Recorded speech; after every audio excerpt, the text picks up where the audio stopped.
अभंग क्रमांक 67. एक तटस्थ माणसे, एक सहजची आळसी, दोन्ही दिसती सारखी, वर्म जाणे तो पारखी. एक ध्यानी करीती जप, एक बैसोनी घेती झोप. एका सर्वस्वाचा त्याग, एका पोटासाठी जोग. एका भक्तिपोटासाठी, एका देवासवे गाठी. वर्मपोटी एका, फळे दोन सांगे तुका.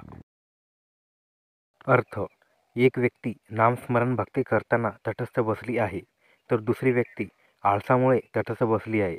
अशा दोन्ही व्यक्तींच्या शारीरिक अवस्था एकच असली तरी त्यांच्या मानसिकतेमधील फरक जाणकारालाच कळेल. एक भगवंत चिंतन करताना डोळे मिटून ध्यानस्थ बसतो आणि दुसरा बसून झोप घेतो. एक सर्वस्वाचा त्याग करून साधू होतो, तर दुसरा पोट भरण्यासाठी साधू होतो. एक जण देवाची भेट होण्यासाठी भक्ती करतो, तर दुसरा पोटासाठी भक्ती करतो. तुकाराम महाराज म्हणतात, दोघेही एकाच प्रकारचे आचरण करीत असले तरी त्यांच्यातील मनातील भाव वेगळे असल्यामुळे त्यांना फळेही वेगवेगळ्या प्रकारची मिळतात. अभंग क्रमांक 68.